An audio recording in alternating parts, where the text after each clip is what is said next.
Tu connais déjà sûrement l'expression « un mal pour un bien ». Voilà une autre proposition. Faire le bien par le bien.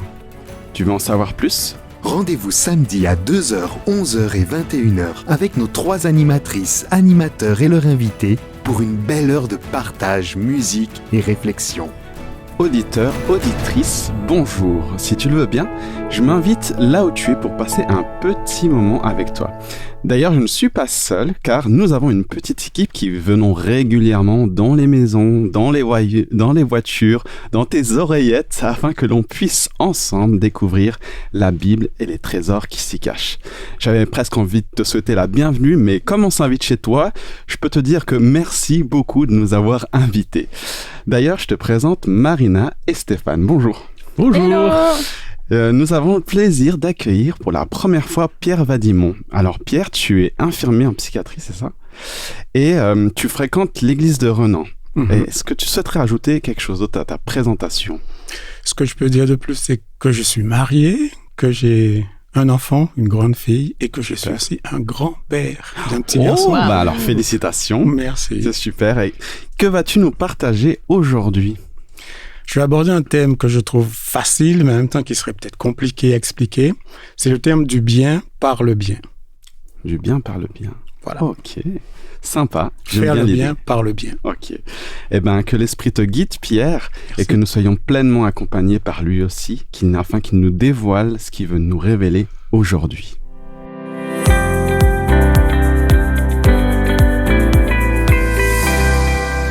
Alors nous voilà dans notre chronique habituelle de début du culte, dans Dieu dans ma semaine, une chronique concrète où nous expérimentons avec Dieu.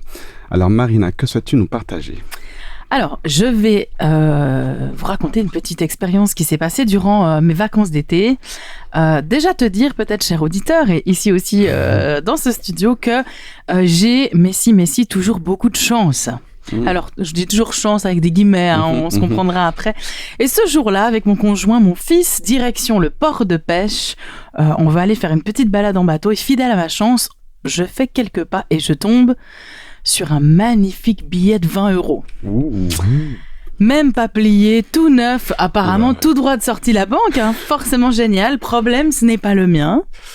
Et a priori, personne autour qui semble réclamer. Alors je le prends, mon mari sidéré, non mais c'est toujours qu'à toi que ça arrive cette histoire. Et c'est vrai, et j'en rigole tout le temps. Et j'ajoute à mon mari une petite phrase qui m'est venue comme ça. Tu sais, la Bible dit « Sois fidèle dans les petites choses, il t'en sera confié beaucoup ». Et c'est vrai que c'est ce que j'ai appris tout au long de ma vie, à être fidèle dans des petites choses. C'est apprendre à honorer mon travail, à honorer mon investissement, à respecter mon employeur, etc., à utiliser avec sagesse aussi le salaire que Dieu me donne. Bref. Et donc 20 € qui me tombent aux pieds, pour moi, c'est pas du hasard. Donc la chance, évidemment, entre guillemets, hein, pour moi, ça vient de Dieu. Et je me dis, mais waouh, un plan de Dieu pour ma journée. Alors là, excellent. Je ne sais pas ce qui va se passer, mais je me dis, Seigneur, c'est sûr que tu as un petit projet pour ces sous, là. Ça va servir à quelqu'un. Qui veux-tu que je bénisse ? Alors ça devient soudain une journée tout à fait palpitante. C'est sûr. Il va se passer quelque chose aujourd'hui et je vais être utile à quelqu'un.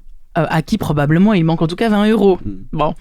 Alors je suis super attentive toute la journée, aux aguets pendant que mon mari ronge son frein et me propose 1001 idées pour dépenser cet argent en glace et autres petits plaisirs très très sympas mais très futiles aussi, de vacances. En tout cas, moi, j'ai soif de bien autre chose que de vivre ces petits plaisirs de glace. La journée passe et puis je suis presque déçue parce que rien, je me dis, mince. Et j'ai raté le signal là, il y a un truc que j'ai pas perçu, j'ai pas croisé quelqu'un qui semblait avoir besoin de 20 €, pourtant j'ai été super attentive, j'ai dû rater quelque chose. Alors pour mon mari, l'affaire, hein, elle est réglée, hein. Bon bah écoute, demain cet argent dans le portefeuille commun, C'est ça. et puis on s'achètera bien des glaces, non ? Non, ma petite phrase de la Bible qui revient, sois fidèle dans les petites choses et Dieu t'en confiera des plus grandes. Ça me lâche pas.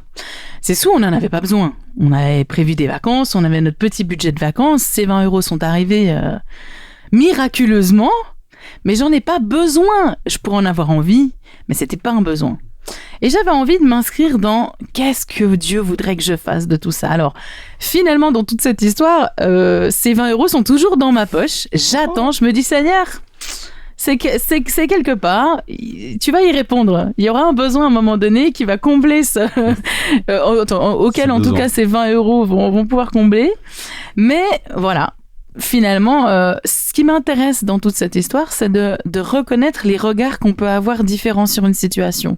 Pour moi, assurément, il y a un plan de Dieu, quelque chose de super palpitant. Je vais pouvoir servir Dieu au travers de cet argent que j'ai trouvé. Et puis, un autre regard qui serait un regard tout à fait concret, de se dire, cet argent, tu l'as trouvé, tu peux le garder en vrai. Bien sûr, tu peux le garder. Tu peux faire d'autres achats. Puis après, tu peux faire... Bon. Et puis finalement, quel est le regard de Dieu sur toute cette aventure ? Je vous raconterai probablement la suite un petit peu plus tard. Ah, super.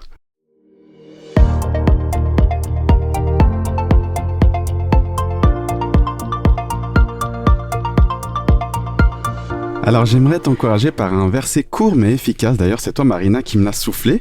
Il se trouve dans l'Ancien Testament et c'est le livre de Job au chapitre 14. Alors si tu connais pas Job, je t'invite à lire son livre. Il parle de l'expérience d'un homme qui affronte de grandes souffrances accompagnées par Dieu. Et voici un verset qui dit: L'homme né, sa vie est courte et sans cesse agitée. Il est coupé comme une fleur, il fuit et disparaît comme une ombre. Et c'est sur lui que tu as ouvert l'œil.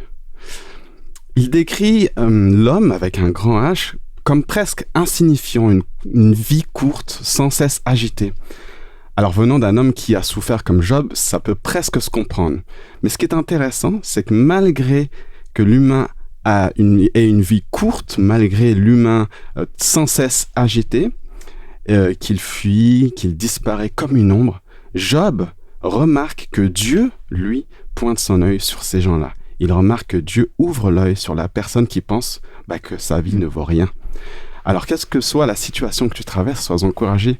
Dieu te voit et il agit pour toi.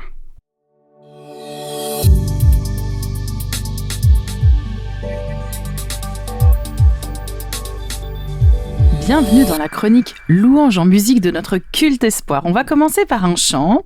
Maintenant, je vis, qui est interprété par des amis, Mirella, Kant, Steven. Il s'écoute d'ailleurs assez bien au réveil, je trouve. Mais dans la journée, ça marche aussi. Bonne écoute.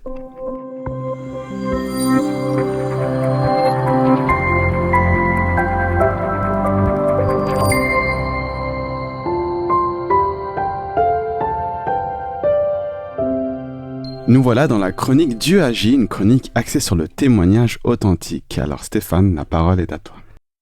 Cette semaine, je suis avec Sébastien, qui aimerait nous témoigner le pourquoi la mission est aussi importante pour lui. Tout d'abord, merci Stéphane pour ce moment de partage. Merci à vous qui m'écoutez. Alors, pourquoi c'est important la mission pour moi?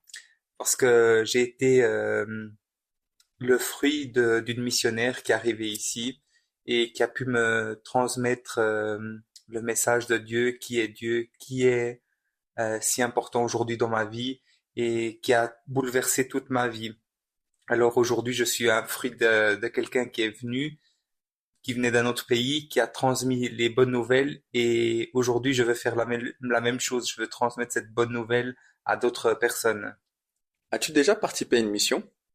On a déjà fait plusieurs missions. Avec mon épouse, on est déjà parti au Cambodge, Kyrgyzstan, le Brésil et dans un futur prochain, on veut faire vivre que de la mission. On a vu qu'il y a tellement de projets, on a vu que le monde a tellement besoin de connaître qui est Jésus, qui est ce Dieu qu'on est en train de servir, qu'on veut mettre nos vies dans la main de Dieu et le dire qu'on est là, qu'il peut se servir de nous. Je pense de participer à une mission, il peut y avoir plusieurs défis. Quels ont été les défis? Alors, on a eu toujours quelques défis, mais un des plus grands défis a été la récolte de fonds, parce qu'il faut qu'on récolte un max de fonds dans un court terme de temps, et après c'est de le pouvoir partager de la meilleure forme en aidant un maximum de personnes. Et une autre chose aussi qui a été un grand défi, c'est souvent quand on était dans les rues, de recevoir des noms des personnes. Des fois, on était ignorés. Et après, aujourd'hui, je comprends le nom des personnes ou pourquoi les gens font ça. Donc, on a vu qu'il y a eu les défis, les fonds, tout ça. Est-ce qu'il y a aussi les bénéfices? Bien sûr, on sait qu'il y a des bénéfices. Et est-ce que ces bénéfices-là t'ont rapproché de Dieu? Dans une de nos sorties qu'on a fait, j'ai croisé quelqu'un elle gagnait bien sa vie, mais elle était vide à l'intérieur et elle a abandonné son travail pour pouvoir rechercher quelque chose. Et elle est partie en Amérique latine voyager pendant quelques mois. Et au bout de, je pense qu'un mois de voyage, elle s'est arrêtée dans un petit foyer où il y avait des mères qui laissaient leurs gosses là-bas, puis elle partait au travail. Et elle s'est arrêtée là-bas, elle a commencé à cuisiner, à prendre soin de ces gens. Et à un bout d'un moment, elle disait qu'elle voulait juste rester quelques semaines là-bas. Elle a stoppé son voyage là-bas et les mois qu'elle devait voyager en Amérique latine, elle est restée là-bas et elle a décidé d'aider les gens. Et à partir de ce moment-là, elle a commencé à faire ce travail et elle a compris que, en fait, son réel propos est quelque chose qui l'a rempli, cette satisfaction d'aider son prochain, de se dévouer pour son prochain. Et avec la mission, ça, c'est un des bénéfices que j'ai pu voir. C'est la même chose, c'est que quand on arrête de se focaliser sur nous, qu'on veut tout pour nous, je veux le dernier iPhone, je veux la dernière voiture, je veux toutes les choses. Non, ça nous remplit pas. Et malheureusement, les gens n'ont pas encore compris tout ça. Et ça, c'est quelque chose qui m'a beaucoup transformé et que Dieu a mis en moi cette bonne chose, c'est que les biens matériels ne me remplissent pas du tout, mais que c'est quand on se dévoue au prochain et qu'on travaille pour son prochain, qu'on aime son prochain. Et ainsi que une autre chose, c'est que on voit tout au long des missions qu'on a fait, on voit la main de Dieu, on sent la présence de Dieu, parce que on voit que on ressent qu'il y a des choses qui ne sont pas normales. On a tout le temps des attaques spirituelles tout au long des missions parce que on a un ennemi, comme Paul il dit. Cet ennemi, il fait tout pour frustrer les plans de Dieu, mais on a un Dieu qui est plus puissant et on a un Dieu qui prend soin de nous. Et tout au long de ces missions qu'on a fait, on a toujours senti cette pression, toutes des choses qu'il voulait pas donner juste. Et au bout du compte, on a pu aider le maximum de personnes, toujours avec Dieu. Et une autre chose, c'est cette question de dépendance de Dieu. Aujourd'hui, je comprends et je ressens cette dépendance de Dieu après cette mission, parce que on voit que toutes les bonnes choses qui se sont passées ne sont pas nos fruits à nous, mais c'est les fruits que l'Esprit Saint met dans notre vie et qui fait en sorte qu'on puisse passer à d'autres personnes. Merci beaucoup, Sébastien. Et un petit message pour nos auditeurs. Alors, pour finaliser, je vais vous raconter alors une histoire. Celle-ci est de la mère Thérèse. Une fois, elle était en train de soigner des lépreux et un riche voulait faire une offrande. Et ce riche est allé en direction d'elle. Elle était dans le sous-sol en train de nettoyer un lépreux. Et dès qu'il commence à descendre, des fortes odeurs venaient. Et tellement fortes qu'il a dit, dès qu'il est arrivé en bas, il a dit « Ah, je pourrais pas faire tout ce travail pour l'argent du monde. » Et elle a dit « Moi non plus, je le fais pas pour tout l'argent du monde. » Il a regardé, il a demandé pourquoi. Et elle a répondu « C'était par amour. » Du coup, le riche s'est posé plein de questions dans sa tête. Et le lépreux l'a regardé, il a dit « Mais mère, c'est qui va prendre soin de nous ?» Et elle a dit Dieu enverra quelqu'un d'inutile comme moi. Et voici le pourquoi et le comment. Aujourd'hui, je veux être missionnaire et je vous invite à être cette personne inutile que Dieu va utiliser pour sauver d'autres personnes et d'aimer d'autres personnes. Merci beaucoup, Sébastien, pour ce témoignage. Alors Pierre, le bien par le bien, nous t'écoutons. Merci. Le bien par le bien. En fait, c'est un thème qui m'est venu à travers justement ma pratique d'infirmier. Je m'occupe des patients et très souvent, mon rôle, mon métier, c'est d'aller vers eux justement pour leur faire du bien. Mais parfois, je me suis rendu compte qu'on pose des actes qui a un double impact. Il y a un impact positif et un impact négatif. On appelle ça en fait une sorte de dichotomie, c'est-à-dire que on vient pour faire le bien, mais l'action du bien peut engendrer quelque chose de négatif pour la personne. Donc j'ai réfléchi sur ce thème avec l'aide de Dieu bien sûr, et je crois que j'ai quelques pistes de réflexion à proposer aux auditeurs, à vous aussi qui m'écoutez, et aussi à l'Église à laquelle j'appartiens. En fait, pour comprendre le thème du bien par le bien, il faut poser cette question.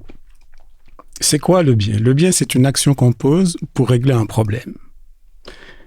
Donc, toute action qu'on pose pour régler un problème doit améliorer le problème en question. Mais je me suis rendu compte, à cause de cette dichotomie que je viens de signaler avec vous, qu'on peut aller encore plus loin. Parce que le véritable bien, c'est une action qu'on pose, c'est une action de grâce qu'on pose. En tout cas, c'est comme ça qu'on doit le comprendre quand on voit Jésus agir. C'est une action de grâce qu'on pose qui concourt toujours au bien, qui n'engendre jamais quelque chose de négatif. Alors, j'ai creusé un petit peu l'histoire pour comprendre d'où ça peut venir, cette histoire de bien, qui est proposée pour faire du bien, mais qui en même temps peut engendrer quelque chose de négatif. Et je suis remonté jusqu'au XVe siècle. Au XVe siècle, il y a un monsieur qu'on connaît tous très bien, qui s'appelle Machiavel. Machiavel, c'est un homme de son temps qui était un peu un homme politique à Florence, à l'époque où la famille Médicis régnait sur l'Italie. Et cet homme s'est retrouvé en phase de catastrophe à laquelle il voulait donner des réponses. Donc, il a cherché à réfléchir pour trouver les réponses pour aider les gens. Alors, quand je dis catastrophe, c'est des choses comme la famine, les crues qui dévastent, enfin, vraiment des choses très, très concrètes qui posaient des problèmes aux dirigeants, mais qui posaient des problèmes aussi à la population. Donc, il a beaucoup réfléchi, il a beaucoup lu pour essayer de résoudre ces problèmes. En fait, il s'est tourné vers le christianisme et il a compris quelque chose par rapport au texte biblique qui datait déjà de Saint-Augustin, où on disait que le mal était un bien amoindri. C'est-à-dire que le mal peut être utilisé parfois à bon escient, quelque chose comme ça. Et lorsqu'il s'est tourné vers un petit peu la religion pour répondre à ces problèmes, il a eu un petit peu cette intuition de ce que les chrétiens pensent, c'est que la résolution des problèmes de ce monde aujourd'hui, c'est pour plus tard. C'est pour une autre terre. C'est un petit peu ce qu'on attend aujourd'hui. On attend de nouveaux cieux et une nouvelle terre. Et Machiavel a dit, finalement, les chrétiens ont désarmé le ciel. Donc, pour agir contre le mal, on va prendre ce qu'il y a à notre disposition, c'est-à-dire le mal. Donc, on va faire du mal, ce mal qui est le moindre bien, une arme pour essayer de résoudre les problèmes auxquels le monde a à faire face. Et ça m'a beaucoup interpellé parce que il m'a semblé que Jésus dit un petit peu le contraire. Je ne sais pas si vous vous rappelez lorsqu'un homme est venu pour qu'on guérisse son fils, il a amené donc aux disciples de Jésus son fils qui était malade et les disciples n'ont pas pu guérir cet enfant. Et Jésus, lorsqu'il sortait donc de la montagne des Oliviers, c'est ce que dit le texte biblique, lorsqu'il a aperçu cette scène, il s'est retourné vers les disciples. Enfin, le monsieur lui a expliqué un petit peu ce qui se passait. Et Jésus s'est retourné vers ses disciples et il les a un petit peu invectivés en disant « Race d'incrédules, jusqu'à quand serai-je avec vous ?» Et on voit à travers cette histoire que l'incapacité des enfants de Dieu, des disciples en l'occurrence, de répondre à un problème précis pour quelqu'un. Et on voit cet homme qui a répondu « Viens au secours de mon manque de foi ». Finalement, il n'a pas demandé à Dieu de résoudre le problème des disciples, d'accorder plus de foi aux disciples pour faire le bien, mais il a demandé à Dieu de venir au secours de son manque de foi. On voit que parfois, quand on veut faire du bien, ça révèle deux choses. Ça révèle vers qui on se tourne pour, réconcilier notre envie de Dieu finalement, notre croyance, notre foi. Et on voit aussi quelle est la conséquence que peut avoir donc l'action qui est nécessaire pour résoudre le problème. Donc cette histoire m'a beaucoup frappé parce qu'on dit de Machiavel qu'il est le réformateur de ce siècle. Et généralement, il est admis que tous les politiciens qui ont à résoudre des problèmes s'inspirent de Machiavel. Ça, c'est assez étonnant. En lisant la Bible, je me suis rendu compte qu'on arrive à... La question doit être un petit peu inversée. Dieu est-il ce qu'il dit qu'il est? Dans le psaume 68, Dieu dit qu'il est le père des orphelins. Donc on pourrait penser que c'est à lui, en tant que père des orphelins, de résoudre le problème du mal, le problème de la faim par exemple, le problème de la couverture, le problème des habits pour les orphelins. Or, il semble qu'il ne fait rien. Et on voit dans le texte de Ézéchiel 16, verset 49, où Dieu s'invective contre une ville qu'on appelle Sodome, et il va dire que cette ville, je vais la détruire parce que c'est une ville qui vit dans l'abondance et qui est dans une insouciante sécurité et qui ne soutient pas la main du pauvre, du malheureux et de l'indigent. Et Dieu décide de détruire cette ville. Alors là, il y a un paradoxe quand même. Comment Dieu peut être le père des orphelins et détruire une ville qui ne s'occupe pas d'eux? Est-ce que c'était pas à lui de s'en occuper? Et très souvent, là, il y a une leçon très importante à mon avis à saisir. C'est qu'on voit Dieu qui regarde la terre et qui dit « Je ne trouve personne pour secourir la main des malheureux et des indigents. » Et si vous voyez le psaume 53, on voit un homme qui dit « Je lève les yeux vers les montagnes, d'où me viendra le secours? Le secours me vient de l'Éternel. » Donc on a l'impression d'hommes qui ont besoin de Dieu pour résoudre les problèmes, et on a l'impression depuis le ciel que Dieu cherche sur la terre des hommes pour résoudre des problèmes.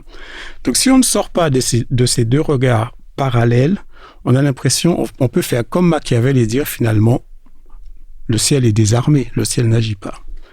Et la personne du malheureux et de l'indigent, c'est vraiment une image très spécifique à comprendre pour nous qui sommes chrétiens quelque part. Le malheureux et l'indigent, très souvent, on le voit comme, en tout cas de nos jours, comme quelqu'un qui a un petit peu perdu sa dignité, mais par le malheur finalement, par la fatalité, ou alors par un manque d'investissement de sa part. Il n'a pas bien travaillé à l'école, il a tout à sa disposition, il a des bibliothèques, il a tout à sa disposition pour bien faire, or, le malheur lui arrive. En fait, si on lit bien les Écritures, le mot qui traduit malheureux et indigent dans la Bible réfère à la nudité. C'est quelqu'un qui est nu. Et la question de la nudité renvoie à la question de la destitution. C'est-à-dire que tu te retrouves nu, indigent, malheureux, pauvre, faible, tout ce vocabulaire, parce que tu as été destitué. Ta nudité, c'est une destitution. Quand on dit destitué, il faut bien comprendre qu'il y a celui qui destitue et celui qui est destitué. Donc, quelque part, le destitué, c'est un peu finalement tous les hommes, mais particulièrement quand même, on sait qu'il y a des malheureux et des hommes riches. C'est ce que révèle un petit peu la déclaration de Dieu contre Sodome. Vous êtes dans l'abondance, vous êtes dans une insouciante sécurité, et pourtant le pauvre, il meurt sans que personne ne soutienne sa main. Et là, Dieu, il est un petit peu très en colère parce qu'il va détruire Sodome à cause de ça. Donc le paradoxe de Dieu, père des orphelins, c'est un petit peu pour briser ces deux regards parallèles, c'est que Dieu réoriente notre regard sur la personne du pauvre, du malheureux et de l'indigent sur la terre. Finalement, la personne du malheureux, de l'indigent et du pauvre, c'est le lieu où celui qui veut faire le bien se réconcilie avec Dieu et celui qui a besoin d'être secouru, à travers le secours qu'on lui apporte, montre la présence de Dieu dans ce monde. En fait, la présence de Dieu dans ce monde, si on veut qu'elle soit vraiment éclatante, on doit observer deux choses. La manière dont on s'occupe des pauvres, sachant que tous les hommes veulent s'occuper des pauvres, c'est un peu ce qu'on a vu avec Machiavel, mais il y a une manière différente qui est d'apporter ce bien uniquement par le bien, uniquement en ne mettant plus de fardeau sur les gens. Dans notre société actuelle, si on veut aider quelqu'un, on va lui dire « je t'aide, mais tu dois faire ceci. Je t'aide, mais tu dois faire cela. Je t'aide, mais on va faire appel à ta responsabilité propre. » Avec Jésus, en fait, il ne fait pas appel à notre responsabilité propre. Il nous donne tout ce dont on a besoin pour être vêtu. C'est ce qui se passe en Éden. Il enlève le vêtement il enlève la feuille qui nous servait pour nous couvrir. La feuille couvre la nudité, mais c'est pas viable. On a la feuille, mais on est toujours dans la honte. On a toujours peur. Par contre, il y a un deuxième habit qui est l'habit qui nous revêt lui, c'est-à-dire un bien uniquement par le bien. Et ce bien-là nous restaure totalement, nous restaure complètement sans rajouter de charges supplémentaires dans nos vies. Et cette question de nous occuper des pauvres, des orphelins en faisant le bien uniquement par le bien, ça révèle deux choses. Ça révèle pour celui qui croit qui il est. Est-ce qu'il est vraiment un vrai disciple, c'est-à-dire quelqu'un qui soigne selon la miséricorde, c'est-à-dire sans mettre de fardeau supplémentaire. Et ça révèle qui est Dieu. Parce qu'on voit que Dieu, lorsqu'il a envie d'agir sur la terre, il passe toujours par des hommes. Vous avez vu, hein? Par exemple, quand il a voulu restaurer Agar, qui était perdue avec son enfant, qui n'avait plus à boire, Dieu envoie un ange. Il n'agit pas comme ça, avec un miracle, comme si, par exemple, tu savais exactement quoi faire des 20 €, par exemple. Mm-hmm. Non, tu attends un signe quelque part. Et Dieu, il a toujours des messagers qui sont pour lui des signes. Si nous voulons faire le bien par le bien, c'est-à-dire le bien uniquement en menant des actions de grâce dans le monde, nous sommes appelés en même temps à montrer deux choses. Que nous adorons le vrai Dieu, parce que nous avons confiance en lui, parce qu'il nous demande de le faire et on le fait.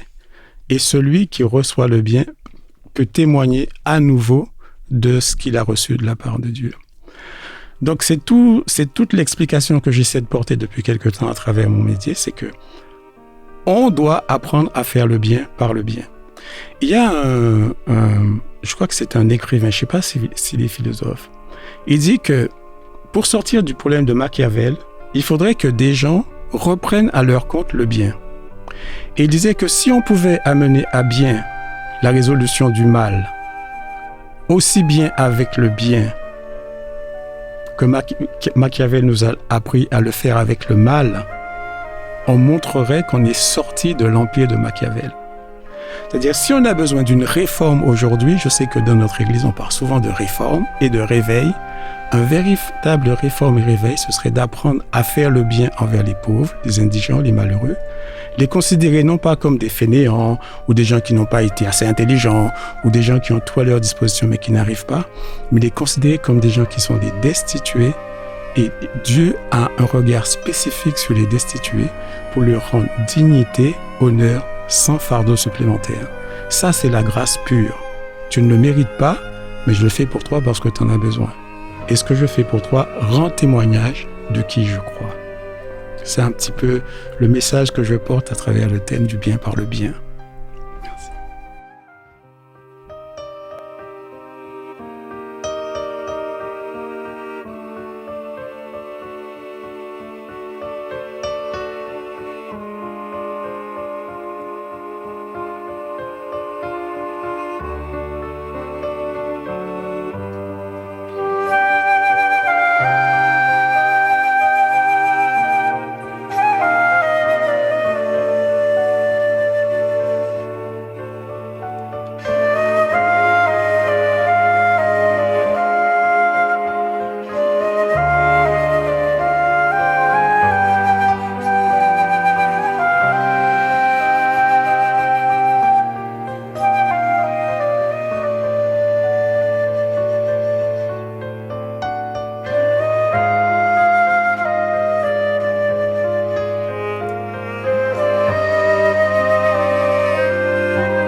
Auditeur, auditrice, tu te trouves au Culte Espoir et nous venons d'entendre un partage biblique de Pierre Vadimon sur le thème du regard de Dieu sur l'humanité et de celui de l'homme finalement vers Dieu, avec cette phrase qui dit « le bien par le bien, faire le bien par le bien ». Alors, je pensais en entendant ton culte à la fresque « La création » de Michel-Ange, qui se trouve dans la partie centrale de la chapelle Sixtine. Hein. Je sais pas si vous arrivez à vous souvenir, on a Dieu qui est au ciel, et puis il tend son bras et son doigt, et il arrive à toucher, mais vraiment, on voit qu'ils sont tellement éloignés, le doigt de l'humain, et puis on sent vraiment cette difficulté presque à s'atteindre l'un l'autre. Dieu qui aimerait aussi nous toucher et qui parfois peut-être n'y parvient pas par nos choix de vie et autres, et nous qui aimerions tellement être touchés par Dieu, tellement l'atteindre, tellement nous rapprocher de ce Dieu, et c'est pas toujours facile de pouvoir trouver cette connexion en fait dont tu parlais, pour tout un tas de raisons. Alors, brillant Stéphane, qu'est-ce qu'on pourrait dire dans cette chronique, et toi ça te parle? C'est le bien avec le bien. C'est vrai que j'ai en tête la phrase il faut mieux comme ça ou mieux le pire ou la mauvaise. On n'a jamais une mauvaise solution ou c'est la moins pire. Donc c'est ça parfois, c'est ça qui m'est venu à l'esprit de qu'on t'a expliqué sur ma VL. Merci beaucoup parce que je connaissais ça. Vraiment je connaissais pas l'histoire. Et c'est de faire le bien pour le bien, c'est-à-dire sans retour. C'est vraiment faire le bien. Et pour moi, la seule manière de le faire, beaucoup de gens le font même sans être chrétiens. Mais pour nous, on est croyants, c'est vraiment demander Dieu qui on peut aider. Je pense cette piste-là, peut-être demander Dieu qui, comme tu as dit Marina dans ton témoignage aussi, c'est qui je peux aider. Et là, si on met qui je peux aider, pas comment je peux aider, comment je peux l'aider pour qu'il puisse m'aider ensuite. C'est toujours à travers le prisme de Dieu. Oui. Et c'est vrai que je rejoins ce que tu dis et ce que tu as dit. Toi, tu travailles en tant qu'infirmier. Moi, je suis aide-soignant. Donc, je vois aussi vraiment le point de vue que tu as. Et c'est vrai qu'on a tendance à vouloir souvent aider l'autre par, entre guillemets, par ce que nous on a appris par nos propres forces en fait, en disant voilà, je te conseille de faire ça, je te conseille de faire ci, et il y a rien qu'à voir quand tu surfes sur internet le nombre d'articles qu'il y a, 15 façons de se sentir mieux, 15 façons d'être mieux en faisant ci, en faisant ça. Et finalement, moi, si j'ai envie d'aider l'autre, et ça rejoint ce que tu as dit, c'est parce que j'ai cette expérience avec Dieu, parce que je chemine avec Dieu, et en fait, il révèle mon identité à travers lui, en fait. Et du coup, ce qu'il va révéler à travers moi, ça va me permettre d'aider l'indigent, le pauvre, et d'être dans cette démarche-là que tu disais. Donc moi, ça me parle plutôt bien, ouais. C'est vrai, excuse-moi, c'est vrai que très souvent on a ce don et ce contre-don. Je te donne quelque chose, je me rabaisse jusqu'à toi et je te transmets quelque chose, mais alors par contre en échange j'ai besoin d'un merci, j'ai besoin de la reconnaissance, j'ai besoin de... Et là tu es en train de nous apprendre justement, Pierre, que la Bible nous dit réveillez-vous quoi, c'est pas ça. Ce que Jésus a fait et ce qu'il a démontré dans tout son parcours, c'est tellement d'amour et c'est restituer l'autre sans contre-don. Et ça, c'est un sacré apprentissage. Oui. Et si on fait ça, quand on lit l'Épître aux Hébreux, ça nous ouvre tout de suite la porte du ciel, en fait. C'est-à-dire que l'action qu'on fait envers celui qui a besoin sans lui... L'Épître aux Hébreux, c'est dans le Nouveau Testament? Dans le Nouveau Testament, okay. Oui. L'action qu'on pose envers quelqu'un sans lui demander quelque chose en contrepartie, ça accomplit ce qu'on appelle l'évangile. Et Jésus très souvent nous met à l'épreuve par rapport à ça. Nous, on est dans une société qui nous a appris ça. On fait le bien tant bien que mal. Vous connaissez l'expression? On la connaît, c'est bien. On agit tant bien que mal. C'est comme si vous disiez que Dieu n'existe pas, finalement, quelque part. Parce que Jésus a très souvent mis ses disciples en porte-à-faux par rapport à ça. Rappelez-vous, quand il y avait des gens qui avaient faim, il leur a dit, qu'est-ce qu'on fait pour ces gens qui ont faim? Et le texte nous dit, il disait ça pour les mettre à l'épreuve. Et ils ont dit, on n'a pas assez d'argent, mais qu'est-ce qu'on va faire? J'ai dit, mais vous comprenez pas les leçons? Vous savez pas qui je suis? Faites-les asseoir et puis donnez-moi les 2 pains et 5 poissons que vous avez et on va faire. Donc c'est toujours ça que Dieu nous demande. Ni de nous mettre à mal pour faire le bien, ni de laisser les autres dans la difficulté parce qu'on n'a pas les moyens de lui faire du bien. C'est ça la différence entre Yahvé, je dirais, Yahvé et le Dieu de ce monde. Yahvé, notre Dieu, il est capable de faire des choses que les autres dieux ne peuvent pas faire. Yahvé, c'est Dieu, finalement. C'est ça, ouais. Il y a un texte aussi dans la Bible qui dit que Dieu promet... il nous dit d'abord que c'est Satan qui vient, donc l'ennemi, qui vient voler, détruire, etc. Et puis Dieu vient aussi pour restaurer et redonner tout ça. Redonner, c'est un texte, je crois, d'Osée ou Joël qui parle de ça, dans l'Ancien Testament encore, d'ailleurs, et qui dit que Dieu est là pour te redonner ce qui a été détruit, te redonner ce qui a été volé. Et finalement, c'est une restitution dont tu parlais tout à l'heure. C'est beau, hein. Avec le texte dans la Genèse aussi, cette restitution de... Finalement, c'est pas... dans le Jardin d'Éden, c'est pas cette feuille que moi-même je me procure, mais ça c'est pareil, c'est nos propres moyens. On se dit que c'est peut-être bien, voilà, c'est notre façon, mais finalement, c'est Dieu qui te fournit, qui te restaure, et c'est lui qui va te fournir pour être avec lui, pour le suivre. Et on doit suivre l'exemple de Jésus. Lui, il nous a tout donné sans rien demander autour. C'est ça. Même ce que parfois on veut pas. On veut pas, mais lui quand même nous a donné cette grâce, comme tu as parlé, cette grâce nous a donné, nous a offerte, c'est gratuit, sans rien en retour. Ouais. Merci, c'est toujours riche de nous nourrir du regard de l'autre. Merci en tout cas pour cet échange. Et toi, auditeur, et toi, auditrice, quelle richesse as-tu déniché de ce partage biblique ?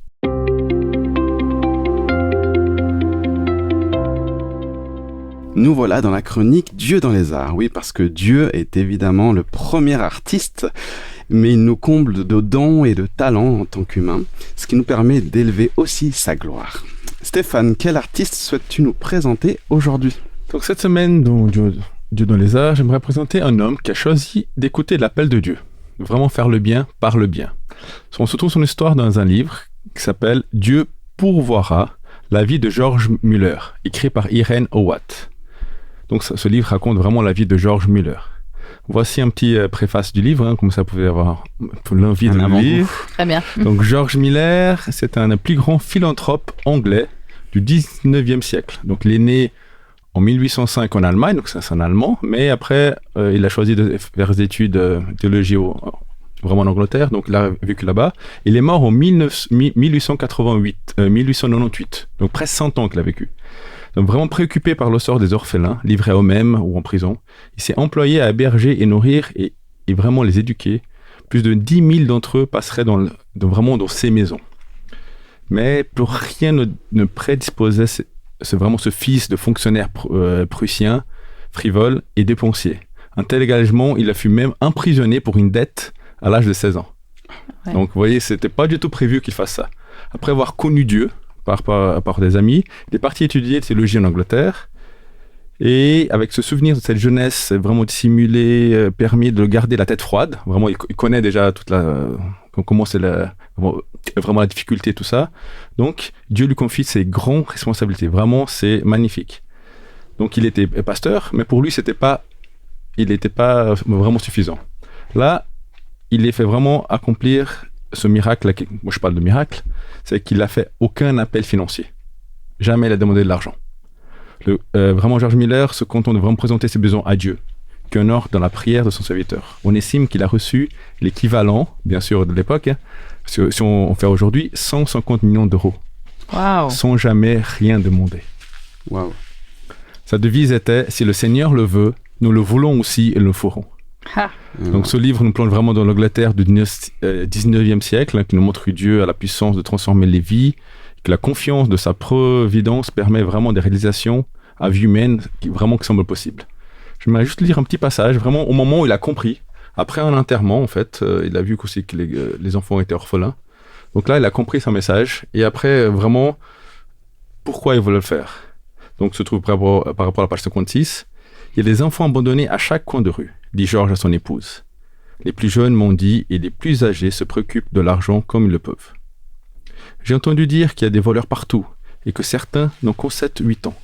C'est vrai, beaucoup d'entre eux sont sous influence d'adultes qui prennent que les enfants ont volé et leur donnent rien en retour. Pourquoi y a-t-il tant d'enfants dans la rue ? Il y a toujours eu, dit Georges, mais beaucoup d'eux, qui sont devenus orphelins à cause de l'épidémie de choléra. Marie regarde sa fille Lydia bien au chaud, bien habillée. N'y a-t-il rien qu'ils puissent faire pour eux? Georges se leva. Je crois qu'aussi. Ça fait un moment que j'ai une idée dans la tête. J'imagine Marie, un orphelinat, que les héberge et leur donne une éducation chrétienne, un endroit où ils seraient en sécurité, nourris, vêtus et enseignés. Si Dieu faisait tout ça sans qu'on l'aide à faire d'appel d'argent, à collecter des fonds et à tendre la main, quel impact aura-t-on sur les incroyants, sur les chrétiens un peu affermis? Vous voyez qu'il a chaque fois, si vous lisez le livre, vous voyez, les gens donnaient. Je peux continuer encore à lire pendant une heure, mais j'aimerais juste vous laisser vraiment sa devise. Si le Seigneur le veut, nous le voulons aussi et nous le ferons. Amen. Amen.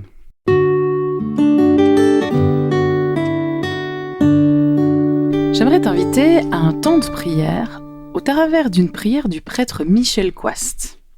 Cette prière a pour titre « Seigneur, je te demande la grâce de faire consciencieusement ce que tu veux que je fasse. » Je suis sortie, Seigneur, dehors. Les hommes couraient. Les vélos couraient, les voitures couraient, les camions couraient, la rue courait, la ville courait, finalement tout le monde courait. Ils couraient pour ne pas perdre de temps, pour rattraper le temps, pour gagner du temps. Au revoir, monsieur, excusez-moi, je n'ai pas le temps, je repasserai, je ne puis attendre, je n'ai pas le temps. Je termine cette lettre car je n'ai pas le temps. J'aurais aimé vous aider, mais je n'ai pas le temps, je ne puis accepter faute de temps. Je ne peux réfléchir, je ne peux lire, je suis débordée, je n'ai pas le temps. J'aimerais prier, mais je n'ai pas le temps.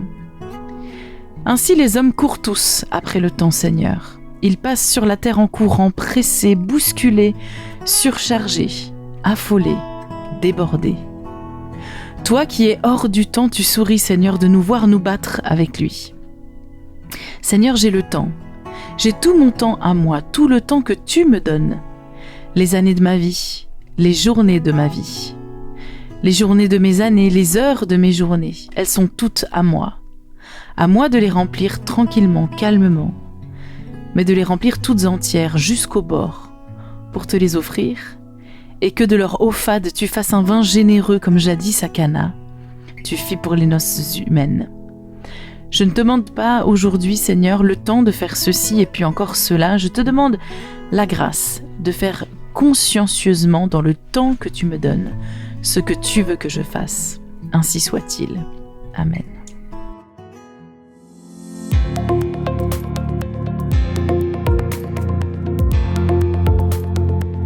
Hop, c'est bientôt la fin, mais il n'est pas question que tu partes sans l'action de la semaine. Alors Stéphane, que nous proposes-tu? Pour cette semaine, j'aimerais que tu regardes vers le ciel. Pas pour regarder le ciel ou les étoiles. Vraiment, tu peux le faire, hein, c'est très joli, mais au moins, vraiment, c'est pour voir Dieu. Comme nous avons de ce culte, que Dieu, de haut des cieux, regarde les fils de l'homme pour y voir si quelqu'un qui cherche Dieu. Donc le but de cette semaine est de chercher Dieu. Demande à Dieu que tu peux faire pour lui. Quels sont ses projets pour toi? Qu'on voit quelqu'un pour que tu puisses aider. Donc faire le bien par le bien. Un bon exemple, voilà, comme Marina a dit, peut-être, vraiment je reprends ces mots, forcément les 20 euros seront utiles à quelqu'un. Donc je suis prêt à aider quelqu'un. Reste à l'écoute, les yeux rivés vers le ciel pour pouvoir être prêt à toute opportunité que Dieu nous donnera. À toi de jouer. Merci Stéphane. Maintenant, il n'y a plus qu'à.